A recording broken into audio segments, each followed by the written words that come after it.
नमस्कार दोस्तों, आज हम एक ऐसे मुद्दे पर बात करने वाले हैं जो काफी संवेदनशील भी है और उतना ही जरूरी भी।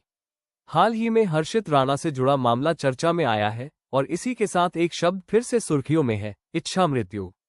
तो आखिर ये इच्छा मृत्यु क्या होती है? भारत में ये कानूनी है या नहीं, और इसका सही मतलब क्या है?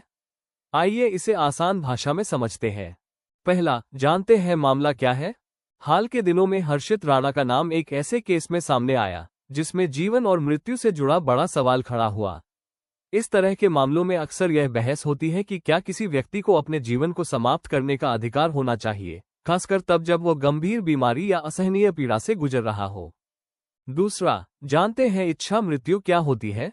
इच्छा मृत्यु, जिसे अंग्रेजी में यूथनेसिया कहा जाता है, का मतलब होता है जब कोई व्यक्ति अपनी इच्छा से जीवन समाप्त करने की अनुमति मांगता है।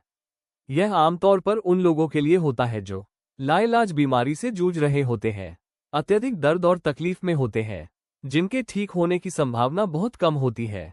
तीसरा, जानते हैं इच्छा मृत्यु के प्रकार। इच्छा मृत्यु दो प्रकार की होती है। एक, एक्टिव यूथनेसिया, इसमें डॉक्टर या कोई व्यक्ति जानबूझकर दवा देकर जीवन समाप्त करता है। दो, पैसिव यूथनेसिया, इसमें मरीज को दी जा रही लाइफ सपोर्ट या इलाज को रोक दिया जाता है, जिससे प्राकृतिक रूप से मृत्यु हो जाती है। चौथा, जानते हैं भारत में कानून क्या कहता है। भारत में एक्टिव यूथनेसिया यानी सीधे जीवन समाप्त करना गैर कानूनी है, लेकिन पैसिव यूथनेसिया को कुछ शर्तों के साथ सुप्रीम कोर्ट ने अनुमति दी है।